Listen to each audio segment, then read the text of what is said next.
y ya leímos Hechos 7 y Hechos 8. Hechos 7 nos habla de la muerte de Esteban. Y en Hechos 7 ya vimos que es el primer mártir de la iglesia y empieza la persecución en contra de la iglesia. Esteban fue lleno del Espíritu Santo, ¿no? Lo vimos en Hechos 7, y predicaba la palabra de Dios con denuedo, con fuerza.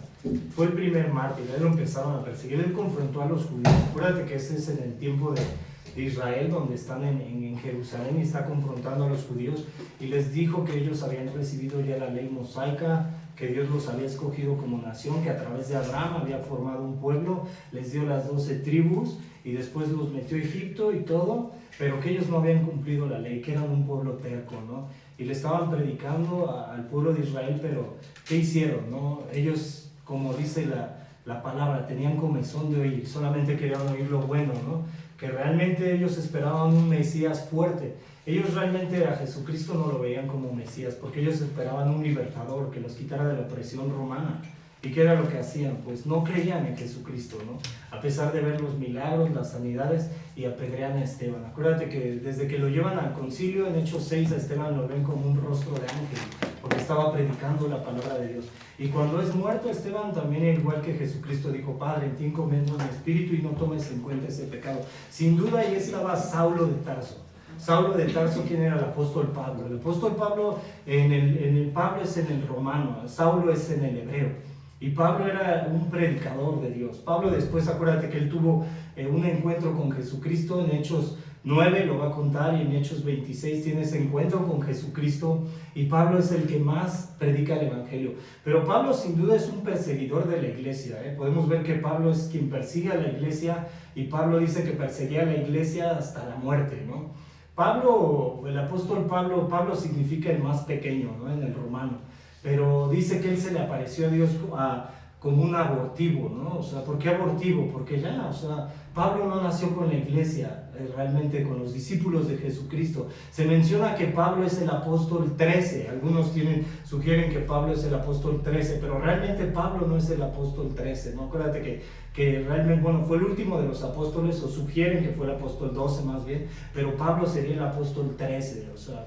Y podemos ver que Pablo consentía la persecución de la iglesia, azotaba a los cristianos en las sinagogas, en las cárceles, ¿no? O sea, Pablo era un reacio perseguidor de la iglesia, pero Pablo después predica la palabra con denuedo.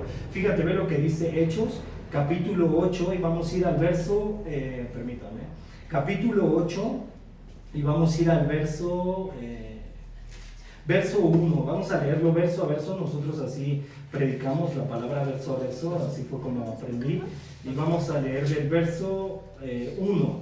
Fíjate, entonces entendimos quién era Pablo, ¿no? Y vamos a leer el verso 1. La iglesia es perseguida y se esparce. Eso de que la iglesia fuera perseguida no fue mal. Fíjate, vamos a leer el verso 1. Y Saulo consentía en su muerte. En aquel día hubo una gran persecución contra la iglesia. Fíjate. Y dice: una gran persecución contra la iglesia que estaba en Jerusalén, y todos fueron esparcidos por la tierra de Judea y de Samaria, salvo los apóstoles. Esta grande persecución para la iglesia fue buena. La persecución para la iglesia no fue mala. ¿Por qué? Porque se esparció el evangelio.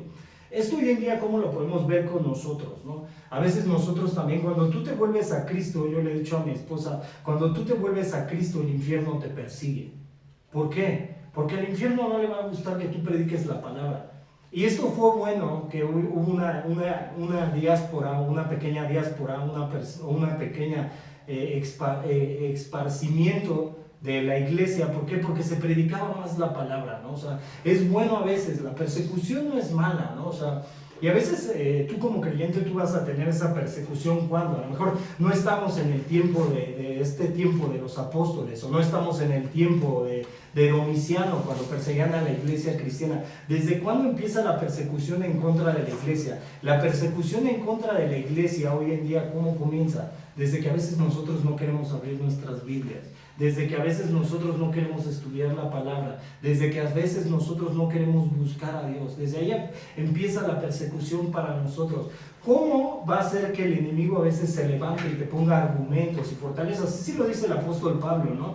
En 1 Corintios, que él pone como argumentos y fortalezas. 1 Corintios capítulo 10 o 2 Corintios capítulo 10, lo puedes buscar después, o si no lo googleas, y tú puedes dar cuenta que él pone argumentos y fortalezas. Pero la Biblia te dice que lleves todo argumento y toda fortaleza como a la obediencia de Cristo. Él se va a levantar así, ¿no? Acuérdate que él conoce. Y a veces te va a poner mejor un atractivo que un programa de televisión, o te va a poner más atractivo ir al cine, o te dice, ¿para qué te congregas los días domingos? No necesitas congregarte los días domingos, no lo necesitas. ¿Para qué? Mejor vete a pasear, haz otras cosas. ¿Y qué es lo que hace el enemigo? A veces mete argumentos. Él conoce a la humanidad, conoce al hombre, es la serpiente antigua y sabe por dónde llegar. ¿Y qué es lo que va a tratar siempre de hacer el enemigo? Que tú no busques a Dios, que tú no tengas una comunión con Dios, que tú realmente no estudies tu palabra, que tú realmente no busques al Señor a través de la oración. ¿Y qué es lo que pasa? Él te va a meter así poco a poco. ¿Sí me entiendes? Poco a poco argumentos. Y era lo que estaba tratando de hacer, esparciendo la iglesia. Pero la Biblia nos dice también en Romanos 8:28 que los que aman a Dios conforme a su propósito son llamados y todas las cosas obran para bien. Que se haya esparcido también la iglesia en este tiempo fue bueno, porque se podría predicar más la palabra. Ellos podían anunciar. La iglesia, ¿para qué está hecha realmente? La iglesia no está hecha aquí. Han hecho hoy en día mercadería con la iglesia. ¿Qué han dicho? Que la iglesia ¿para qué es? Para veces para que solucionen tus problemas, para que te vaya bien económicamente, para que tú... Eso es añadidura y no es malo que a veces lo prediquen, porque Dios sí lo puede hacer en su grandeza y en su misericordia. Pero la iglesia ¿para qué está? Para anunciar a Cristo, que Cristo es la salvación, que solamente a través de Cristo hay una reconciliación entre Dios y los hombres. La Biblia nos dice en Romanos 5:1 que justificados pues por la fe tenemos paz para con Dios por medio de aquel que ha derramado la sangre en la cruz. Hay una justificación por la fe a través de Cristo. Por eso los apóstoles estaban predicando la verdad en ese momento. Por eso la iglesia predica la verdad. La iglesia está hecha para anunciar a Cristo. La iglesia está hecha para anunciar la salvación. Acuérdate que Israel, por eso los judíos eran celosos, por eso Saulo de Tarso perseguía a la iglesia, porque él era celoso, habían recibido la ley, pero ellos no, la ley no la cumplieron. Ahora, ¿quién fue dada la ley? A los gentiles. Cristo se anuncia a los gentiles, por eso somos pueblo de Dios. Por eso la iglesia ahora es pueblo de Dios, pero la iglesia está llamada a anunciar la salvación. La iglesia no está aquí en la tierra nada más para hacer las cosas terrenales. Por eso el apóstol Pablo también nos dice en Corintios, no poniendo nuestros ojos en lo temporal, el cual es pasajero, sino en lo eterno. Toda la iglesia es llamada a la eternidad, pero la iglesia está aquí para anunciar la palabra de Dios. Y es bueno esa persecución que hubo, y es bueno a veces que también entre las pruebas del cristiano, que a veces el enemigo te aflija, que a veces tu carne también de repente no se quiera someter a Dios. Y es buena la prueba, la persecución no es mala, porque sin la prueba, sin la persecución el hombre no buscaría a Dios. Y es bueno. El mismo apóstol Pablo lo reconoce después en 2 Corintios capítulo 12, cuando se les da un aguijón en la carne, un mensajero de Satanás para que no se enalteciera y fuera humilde. Es bueno a veces lo que Dios permite, la prueba, la tribulación, no es malo. No hay que ver la tribulación como mala, no hay que ver la prueba. Si no estuviéramos en tribulaciones, en pruebas, no buscaríamos a Dios. Dice el apóstol Pablo, cuando se hallen en diversas pruebas, gócense. Santiago es el que dice.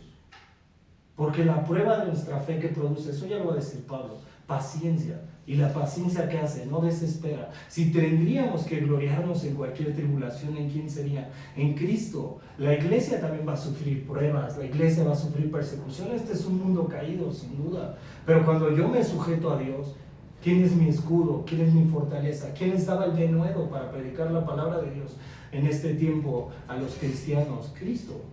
Era el Espíritu de Dios. Acuérdate que en Hechos 2 les imponen las manos y en Hechos 2 es dado el Espíritu Santo y Jesús les dice, vayan y prediquen y hagan discípulos a Samaria, a Judea y a todos los confines de la tierra. La iglesia está hecha para eso, para glorificar a Dios, pero se ha hecho un falso evangelio en el cual nos han dicho que la iglesia está hecha para qué, para nuestros propios fines. Y no, fíjate, ve lo que dice. Jesús lo advirtió que iban a ser perseguidos y vituperados por causa del nombre de Cristo, ¿no? Todo creyente vamos a ser perseguidos y vituperados por causa del nombre de Cristo. Ahora, fíjate, vamos a Hechos, el verso 2 de este mismo capítulo, verso 2.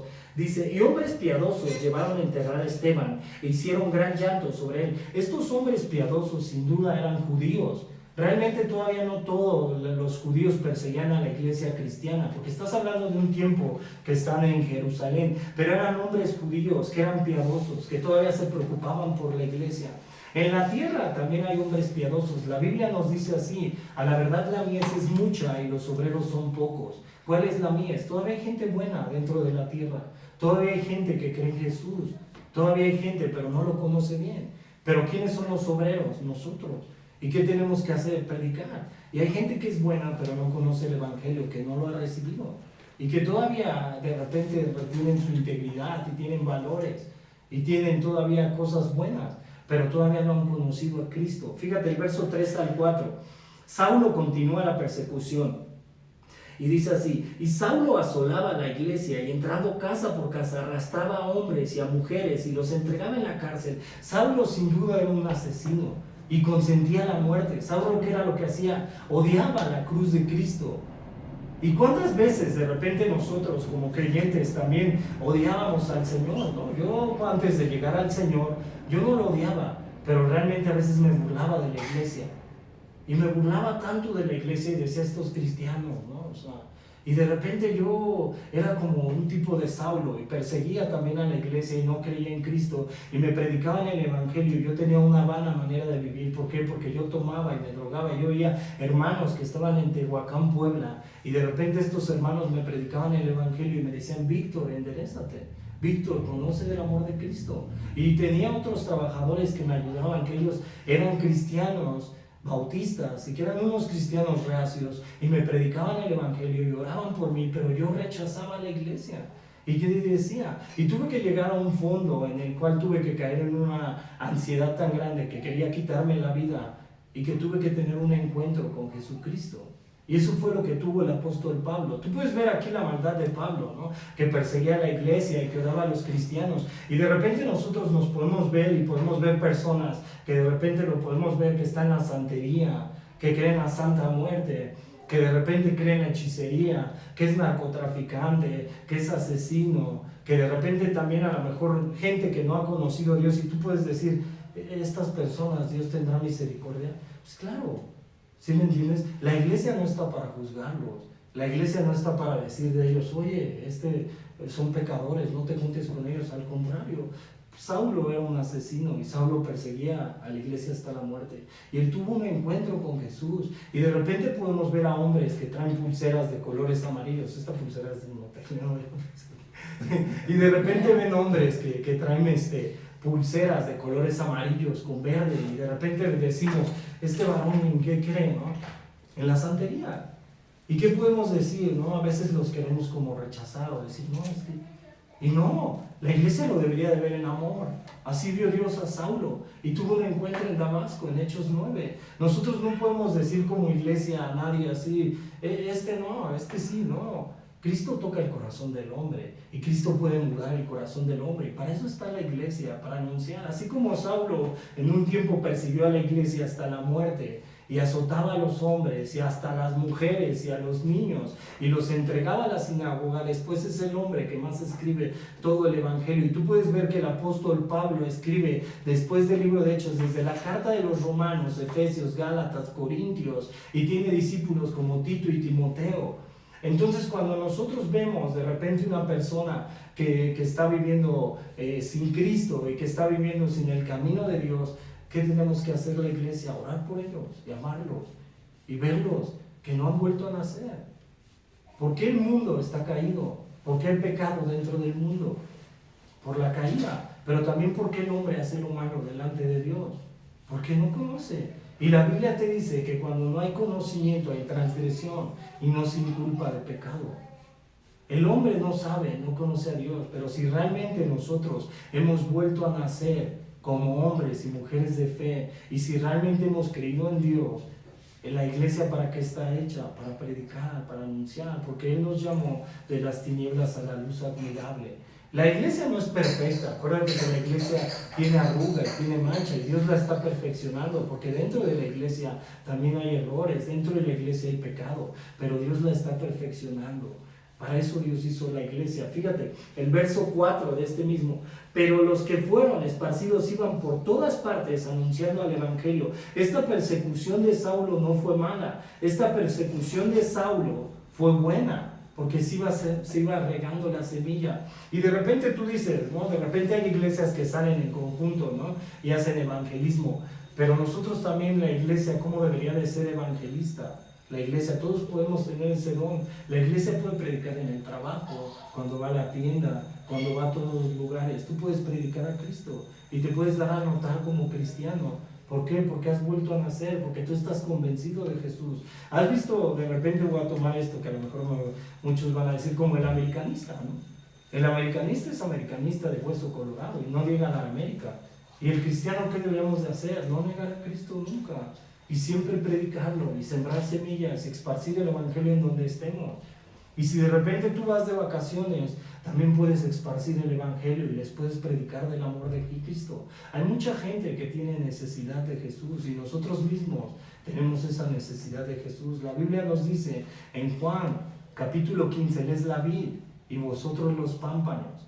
Apartados de Él, nada podemos hacer. Todo hombre necesita de Jesús, toda mujer. Acuérdate que así lo mencionó Timoteo. Timoteo lo dice así en 1 Timoteo capítulo 2, verso 5.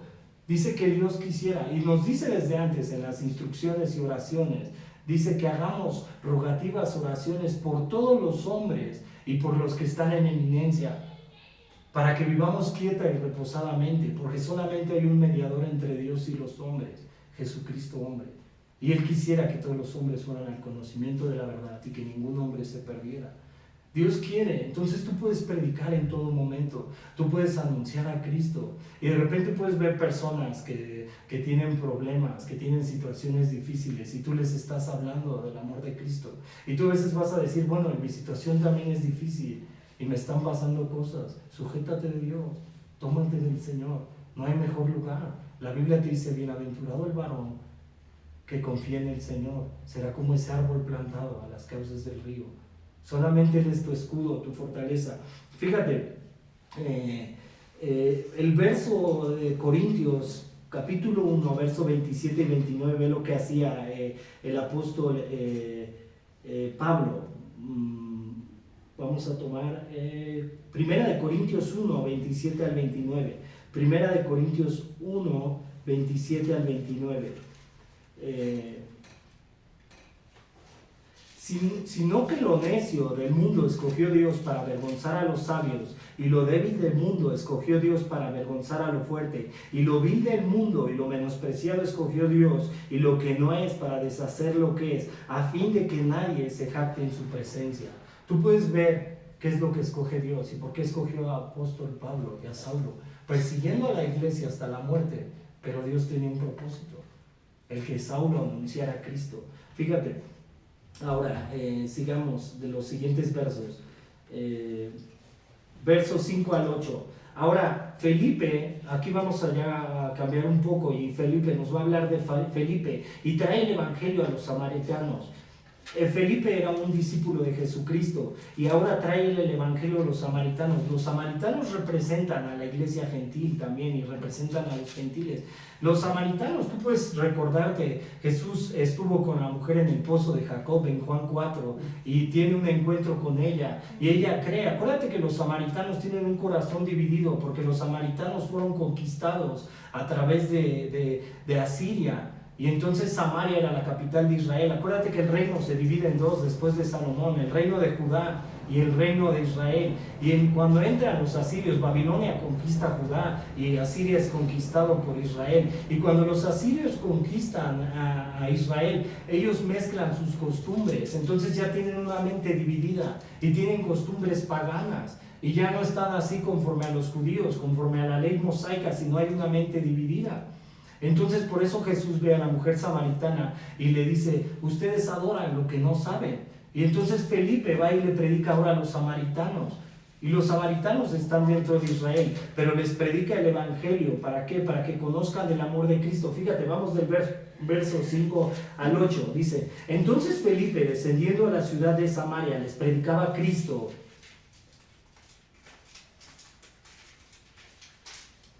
Y la gente unánime escuchaba atentamente las cosas que decía Felipe, oyendo y viendo las señales que hacía, porque de muchos que tenían espíritus inmundos. Fíjate, hasta aquí me voy a parar tantito. Cuando Jesucristo en Hechos 2, a través de los apóstoles en Pentecostés, se forma la iglesia, les dio el Espíritu Santo. ¿Y para qué sirve el Espíritu Santo dentro de la iglesia? Para que hicieran las mismas sanidades, los mismos milagros. O sea, no vamos a decir, ¿no?, que no obra es el Espíritu Santo. Pablo así lo dice, 2 Corintios capítulo 12, que cuando hay una imposición de manos y un enfermo sana, ¿quién es quien obra? El Espíritu Santo es quien obra, no es Dios. Pero el Espíritu Santo fue dado a los hombres, ¿para qué? Para que anuncien a Cristo y a través del Espíritu Santo haya milagros y prodigios. Esto es lo mismo que está pasando cuando Jesús entraba a las aldeas. ¿Qué hacían los discípulos? Felipe estaba haciendo lo mismo, estaba sanando, y los espíritus inmundos eran libertados, los hombres de los espíritus inmundos. Y tú puedes ver el poder de Dios a través de Felipe obrando. Y entonces tú puedes ver cuando una persona está predicando el evangelio, y cuando tú estás predicando el evangelio y alguien está recibiendo al Señor en su corazón y tú estás sembrando la semilla, ¿quién es quien está obrando? El Espíritu Santo es el que se está moviendo, y es el Espíritu Santo quien le da poder al hombre. Y no un poder como el que vamos a ver más adelante a través de Simón el mago, sino un poder de Dios, que realmente se está moviendo el Espíritu de Dios. Y la Biblia dice que cuando el Espíritu de Dios está ahí, ahí hay libertad. Fíjate, sigamos. Y dice: y salían estos dando grandes voces, y muchos paralíticos y cojos eran sanados. ¿Ves? Lo mismo que Cristo. Así que había gran gozo en aquella ciudad. ¿Qué era lo que anunciaba Felipe a través de esto? Anunciaba que el evangelio, ¿qué fue lo que dijo Jesús en Lucas 4:18? Por cuanto me ha ungido el Espíritu de Dios para dar a conocer a las buenas nuevas de salvación y ayudar a los quebrantados de corazón, a los humildes de espíritu, a anunciar la buena nueva del Señor. A eso vino Cristo, a libertar a los oprimidos, a los cautivos. Y ahora lo están haciendo los discípulos. Y la iglesia también, ¿para qué es? Para que anunciemos. Y dentro de la iglesia, ¿para qué es? Para que intercedamos los unos para los otros. Así lo dijo el apóstol Pablo en Efesios: somos la unidad en el Espíritu, y la iglesia está para que intercedamos unos por los otros. No puede haber división dentro de las iglesias. Hoy en día se ha vivido mucho eso, y de repente empezamos a criticar las iglesias y empezamos a decir quién tiene la doctrina verdadera, quién es el verdadero que tiene a Cristo. No, realmente la iglesia es una unidad y debe de haber un espíritu, y la iglesia está para que intercedamos unos por los otros. Fíjate, dice Juan 1:12, en Juan 1:12 dice: mas a su pueblo fue, pero su pueblo no le recibió, pero a todos los que le recibimos nos dio autoridad de ser hijos de Dios. Él había ido a los judíos, pero los judíos los rechazan. Ahora los samaritanos están recibiendo la palabra. Ahora la iglesia es pueblo adquirido a precio de sangre para anunciar el que nos llamó de las tinieblas a la luz admirable. Fíjate, ahora el verso 9 al 13, Simón el hechicero. Este Simón el hechicero era un mago y practicaba la magia. Muchos pensaban que en Samaria él tenía el poder de Dios, pero realmente Simón el hechicero era un falso maestro, un falso profeta. Realmente no tenía el Espíritu de Dios. Él quería comprar el Espíritu de Dios a través del dinero, no por sí, por el Espíritu de Dios. Fíjate, el verso 9 al 13. Dice: pero había un hombre llamado Simón que antes ejercía la magia en aquella ciudad y había engañado a la gente de Samaria, haciéndose pasar por algún grande. A este oían atentamente todos, desde el más pequeño hasta el más grande, diciendo: este es el gran poder de Dios. Y le estaban atentos, porque con sus artes mágicas le habían engañado mucho tiempo. Pero cuando creyeron a Felipe, que anunciaba el evangelio del reino de Dios y el nombre de Jesucristo, se bautizaban hombres y mujeres. También creyó Simón mismo, y habiéndose bautizado estaba siempre con Felipe, y viendo las señales y grandes milagros que se hacían, estaban atónitos. ¿Qué es lo que tiene que a veces hacer un cristiano? Un creyente a veces tenemos que volver a nacer. Hemos recibido la palabra anteriormente y de repente no la guardamos, y de repente no hacemos lo que dice la palabra. Y yo tuve que volver a nacer cuando volví a recibir el evangelio en un tiempo, porque realmente había nacido y sí había recibido al Señor con gozo, pero realmente no conocía bien la palabra. Y el Simón el mago estaba viendo todo lo que hacían ellos y estaba viendo que predicaban el Evangelio, y entonces empezó a creer. Fíjate, en la Biblia la magia es asociada con lo oculto, prácticas mágicas, y con frecuencia con el tomar drogas que cambian la mente y emociones. Cualquier poder real que Simón tuviera era Satanás, no de Dios. El poder que asumía Simón era de Satanás, no de Dios. Y eso es lo que nos dice Pedro en 2 de Pedro, capítulo 2, que llegarán falsos maestros y falsos profetas que harán mercadería de vosotros con palabras fingidas. Entonces, un falso profeta, un falso maestro, ¿qué es lo que predica? Que el pecado te separa de Dios, que el pecado te aparta de Dios, y que también a través del arrepentimiento hay una reconciliación entre tú y Dios, y solamente a través de eso. Fíjate, a veces Dios puede tocar cualquier corazón cuando vemos al que cree en lo oculto. No hay que rechazar lo que habíamos dicho. El que conoce la verdad, como este mago Simón, simplemente ora por él, y si se puede predicarle sobre el arrepentimiento, simplemente nos queda eso, orar por ellos. Fíjate, del verso 14 al 17, dice así: cuando los apóstoles que estaban en Jerusalén oyeron que Samaria había recibido la palabra de Dios, enviaron allá a Pedro y a Juan, los cuales, habiendo venido, oraron por ello, para que recibieran el Espíritu Santo, porque aún no había descendido sobre ninguno de ellos, sino que solamente habían sido bautizados en el nombre de Jesús. Entonces les imponían las manos y recibían el Espíritu Santo, que era lo que estaban haciendo otra vez, como en el Pentecostés. Había una imposición de manos. La imposición de manos es buena porque se recibe el Espíritu Santo, y la imposición de manos se necesita. Fíjate, cuando Jesús vio a Pedro y a los otros apóstoles las llaves del reino de los cielos, Mateo 16, 19, ¿qué es lo que dice? Tú eres Pedro, tú eres Cristo, y sobre esta roca edificaré mi iglesia, y las llaves del Hades y del abismo no prevalecerán sobre ella. Cuando se está refiriendo a eso, la iglesia tradicional se refiere a que Pedro es el primer papa, pero no es cierto. Realmente está hablando sobre la roca, que es Cristo. ¿Y para qué? Para que ellos anuncien el Evangelio. Y el Hades y el abismo no prevalecen sobre la iglesia. Y aunque la iglesia nos empieza a ser perseguida a través de Satanás, y aunque la iglesia de repente haya pruebas y todo, siempre Dios nos va a dar la victoria. Fíjate, era realmente para este propósito. Aquí oficialmente dan bienvenida a aquellos, los samaritanos, que eran gentiles, quienes habían previamente sido excluidos del pueblo de Dios al reino de Dios. Fíjate, ahora del verso 18 al 19, vamos, la petición egoísta de Simón. Simón ya había visto que a través de los discípulos lo que hacían, los milagros, las sanidades y la forma de predicar. Ahora, ¿qué es lo que está haciendo Simón? Está tratando de comprar el Espíritu Santo. El Espíritu Santo no se puede comprar. El Espíritu Santo es la tercera persona de la Trinidad, y es lo mismo que Cristo. Acuérdate que los tres son uno, así lo dice 1 de Juan capítulo 5. Que los tres son uno, y el Espíritu Santo es una persona y convence al hombre de pecado, de justicia y de juicio. Y el poder del Espíritu Santo no se puede comprar con nada. El Espíritu Santo es dado a todo el hombre cuando recibimos con el corazón al Señor, y cuando hemos recibido al Señor, pero también nos hemos arrepentido de nuestros pecados y lo hemos confesado a Él como nuestro Salvador. Y hay un corazón de credibilidad. Así realmente es el Espíritu Santo. Fíjate, del verso 18 al 19. Cuando vio Simón que por la imposición de las manos de los apóstoles se le daba el Espíritu Santo, les ofrecía dinero, diciendo: dadme también a mí este poder, para que cualquiera a quien yo impusiere las manos reciba el Espíritu Santo.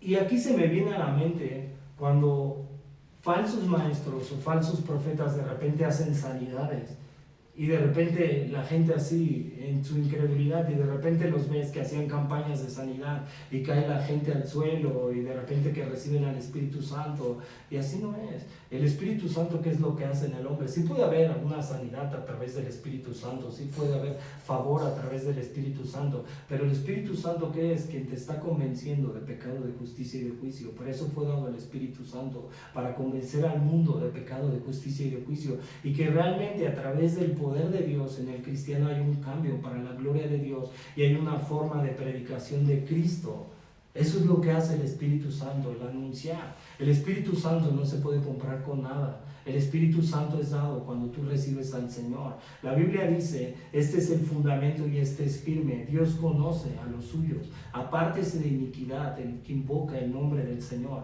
Ese es el Espíritu Santo y se mueve. Y el Espíritu Santo empieza a transformar al hombre y es como un vaso de agua que está lleno de repente de color negro. Y el Espíritu Santo empieza a llenar al hombre. ¿Y qué hace el hombre? Hay un cambio en su vida a través del Espíritu. Y tal vez puede ser un cambio así rápidamente, o tal vez puede ser un proceso poco a poco. Eso es lo que va haciendo el Espíritu Santo. Va cambiando al hombre y le va dando favor y lo va convenciendo. Fíjate, ahora del verso 20 al 23. Dice, entonces Pedro le dijo, tu dinero perezca contigo, porque has pensado el don de Dios se obtiene con dinero. No tienes tu parte ni suerte en este asunto, porque tu corazón no es recto delante de Dios. Arrepiéntete pues de esta tu maldad y ruega a Dios, si quizá te sea perdonado el pensamiento de tu corazón. Aquí Pedro, a través del Espíritu Santo, no estaba diciendo así, reprendiendo un demonio o tratándole de sacar algo, sino a que lo estaba llamando al arrepentimiento. Y la iglesia, ¿qué tiene que llevar a las personas? Al arrepentimiento, a que conozcan, porque hay una separación entre Dios y los hombres a causa del pecado original, pero solamente hay un mediador entre Dios y los hombres. Tú ves el mundo que hoy vivimos, y cómo lo ves el mundo, desbaratado, ¿no? Y cómo lo vemos, ¿no? Y antes yo me acuerdo que de repente te veían cristiano y que decían, no, este es cristiano, ¿no? O sea, y no participa de esto, y de repente así. Y ahora la iglesia se ha moldado mucho al mundo. Eso es lo que ha hecho, no ha moldado a la iglesia al mundo. Pero la iglesia, ¿cómo debería de ser diferente? Realmente tener un temor y un temblor por Dios. Ese es el principio de la sabiduría. La Biblia te dice así, que el principio de la sabiduría es el temor a Jehová. La iglesia debería de ser diferente, por eso somos pueblo de Dios. Y va a ser un proceso, tal vez no va a ser de la noche a la mañana. El Espíritu Santo va convenciendo al hombre, no vamos a decir va a ser de la noche a la mañana el cambio. Dios lo puede ir haciendo poco a poco y te va a ir dando gracia y te va a ir dando favor mientras más tú te entregues a Él. Acuérdate que el acusador siempre te va a acusar y siempre te va a estar metiendo argumentos y te va a estar tratando de apartar de Dios. Pero Cristo siempre tiene unos brazos de amor para ti y siempre te está llamando. La Biblia dice, aquí yo y toco la puerta. Quien escuche mi voz, yo entraré con Él y cenaré con Él y Él conmigo. El amor de Jesús es muy diferente. El amor de Jesús nos ama con nuestros defectos y sabe que somos una iglesia imperfecta. Y sabe que el que comenzó la buena obra la perfeccionará hasta el día de Cristo. Fíjate, ahora el verso 24 y 25. Dice así, respondiendo entonces Simón dijo, rogad vosotros por mí al Señor, para que nada de esto habéis dicho venga sobre de mí. Y ellos, habiendo testificado y hablado la palabra de Dios, se volvieron a Jerusalén, y en muchas poblaciones de los samaritanos anunciaron el Evangelio. El que haya sido recibido el Evangelio para estos samaritanos fue bueno, porque ahora ya estaban predicando la palabra de Dios. Y es bueno que nosotros como creyentes de repente sembremos la semilla y volvamos también ese primer amor. Es bueno que todo creyente siembre esa semilla. ¿Por qué? Porque se esparce el Evangelio. Es bueno anunciar a Cristo. A la iglesia le conviene. Porque cuando el último pecador o el último escogido se arrepienta, ¿qué viene? El rapto de la iglesia y después el milenio. Y a nosotros nos gustaría vivir en Cristo todo el tiempo. ¿A quién no le gustaría ya que esté el milenio y que se acabe este mundo que es caído de repente? Y tú lo ves todo lo que pasa, las injusticias, y de repente ves la opresión, la maldad, y todo lo que pasa, y de repente oyes que narcotráfico, que no salgas a la calle. En el milenio no va a haber nada de eso. En el milenio es la restauración de Jesús y ya no va a haber enfermedad. De repente nos enfermamos, hay dolencias, hay dolor en nuestro corazón. Y acuérdate que la Biblia dice que Él enjugará toda lágrima y ya no habrá más lloro, ya no habrá más lamento, porque las cosas viejas pasaron. Eso es lo que debería de esperar el creyente siempre, cielos nuevos y tierras nuevas, donde ya no va a haber más dolor ni lamento. Fíjate. El verso 25 al 28, verso 25 al 28, ya leímos el 25, vamos del 26 al 28. Y un ángel del Señor, ahora aquí es Felipe y el etíope era un hombre importante y estaba en la realeza, Y estaba ahí, y Felipe, a través del Espíritu de Dios, se va en una como un rapto, se podría decir, y se le aparece al etíope en una carroza y le predica el Evangelio. El etíope estaba leyendo Isaías 53, pero no sabía qué era lo que decía. Él pensaba porque era judío y pensaba que era que se estaba anunciando sobre Israel, que era el siervo sufriente, pero realmente se estaba anunciando al Mesías en Isaías 53. Fíjate, del verso 26 al 28.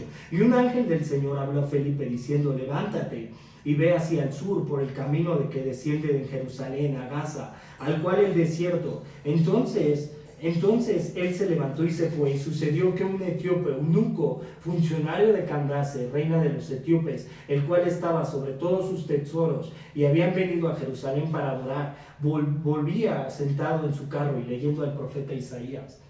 O sea, él tenía, hay gente que a lo mejor tiene la cosquilla, ¿no?, de buscar el Evangelio y de buscar a Cristo, pero no lo conoce bien. Pero la iglesia, ¿en qué está? Que instruyamos a través de la palabra al hombre. Fíjate, Felipe se sometió al plan de Dios. Si uno oyó el llamado de dejar un ministerio tan bendecido y fructuoso, uno pensaría que fue el diablo y no el Señor. Uno podría pensar, ahora no, o no yo, o allí no. O sea, de repente hay división dentro de la iglesia, pero a veces puede ser para bien.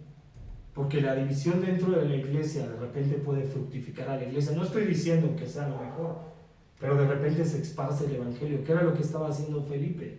Ahora estaba anunciando el evangelio de otra forma. Fíjate, esta Etiopía, mucho más grande que la Etiopía de hoy en día, era la tierra de donde vino la reina de Saba. Salomón, ¿te acuerdas de esa parte de Salomón? Que la reina de Saba va y entrega oro. El reino de Salomón es un tipo del milenio, y es entregado el oro, y ahí va esa reina de Saba, quien vio la gloria del reino de Salomón y poseía fe en el Dios de Israel.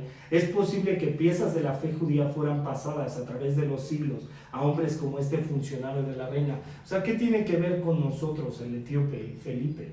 De repente podemos ver que Dios se puede mover de cualquier forma y de cualquier manera, y estás predicando la palabra de Dios con denuedo.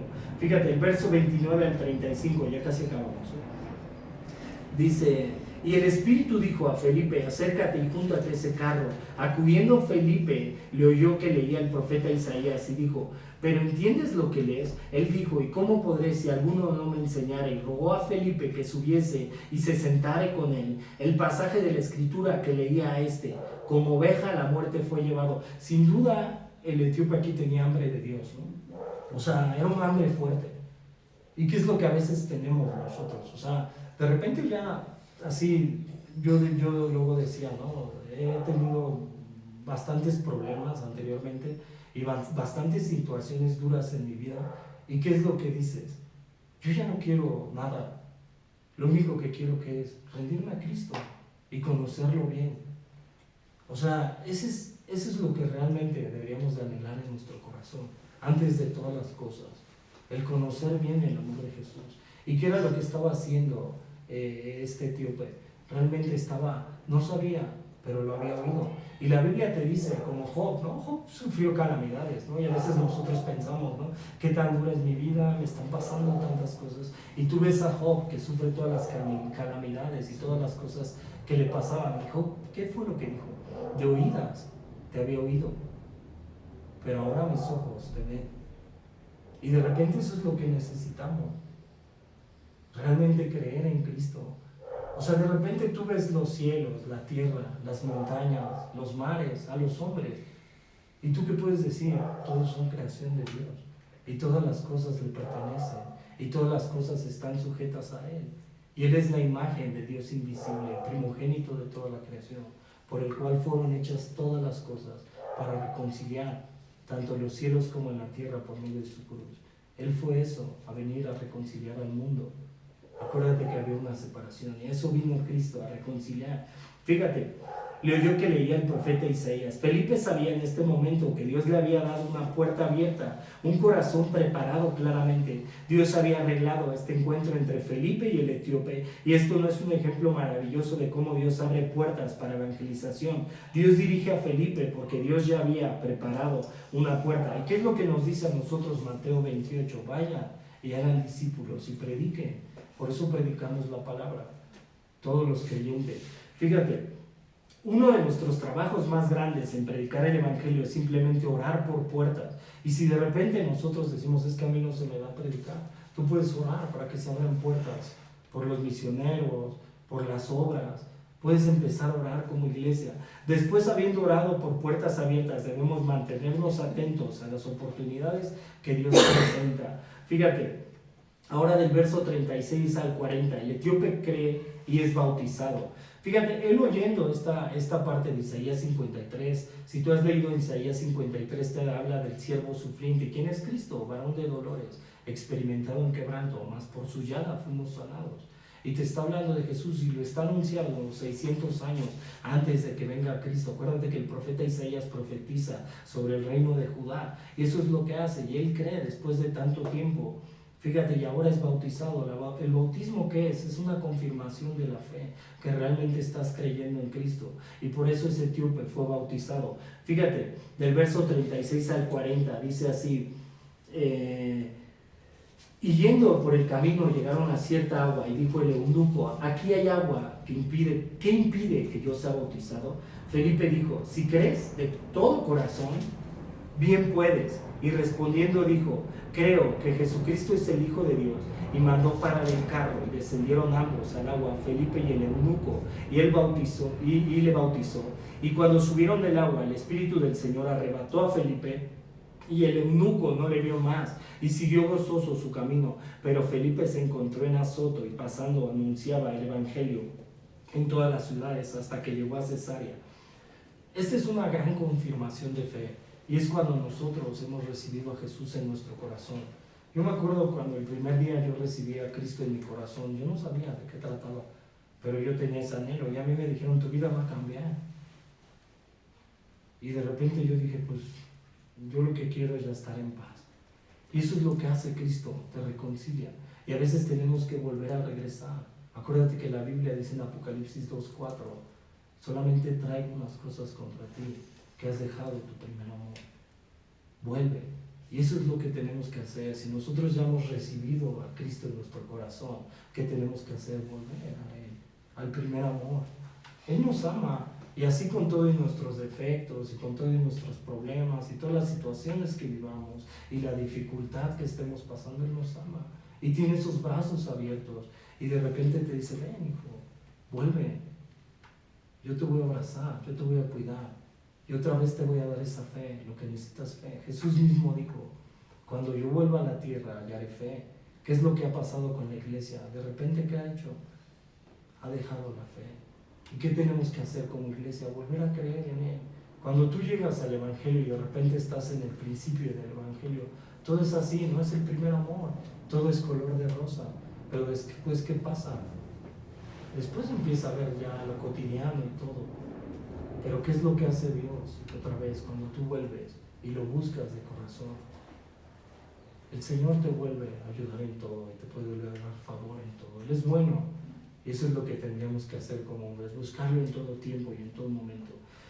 Y fíjate, dice, creo que Jesucristo es el Hijo de Dios. Esta confesión de fe tomada con todo lo que implica es la creencia esencial para cualquier persona que venga a Dios. Debemos creer en la persona de Jesús, en todo lo que es y lo que ha hecho como Cristo. Debemos creer que Él es el Hijo divino y que Él es el Hijo de Dios enviado por el Padre para lograr la salvación de todos aquellos que creerán de todo corazón. ¿Cuál es el problema del hombre cuando rechaza a Jesús? Está rechazando a Dios. Y acuérdate que la Biblia dice en el libro de los Hebreos, capítulo 9, verso 27, y está establecido para todos los hombres que mueran una sola vez y después el juicio. Y bueno, ya recibiste al Señor en el corazón, ya lo recibimos. Aquí yo creo que hay cristianos, ¿no? Y de repente ya lo recibimos y ya somos justificados. Pero ¿qué le va a pasar a la gente que no ha sido justificada? Y de repente estamos nosotros con todo lo cotidiano y estamos como Marta y María y todos los afanes de este siglo. Y si la iglesia fue hecha para glorificar a Dios, ¿por qué no estamos predicando? ¿Qué le va a pasar a tu vecino de trabajo? Y de repente tú lo ves como, y me cae bien gordo. ¿Y qué le va a pasar al hombre que no conoce a Cristo? Tú lo conoces. ¿Y qué le va a pasar a tu vecino al frente de tu casa? Y de repente él no conoce a Jesús. ¿Y qué le va a pasar a los hombres? La Biblia te dice que hay un juicio y que solamente a través de Cristo hay un mediador. La Biblia te dice en Romanos 5:8 que más Dios muestra el amor para con nosotros en que aún siendo pecadores Cristo murió por nosotros. Y la Biblia te dice en Juan 11:25 que yo soy la resurrección y la vida, y quien esté muerto y crea en mí vivirá y tendrá vida eterna. A veces el enemigo, a través de esos problemas o de lo cotidiano, no te deja anunciar a Cristo o te trata de apartar de Dios.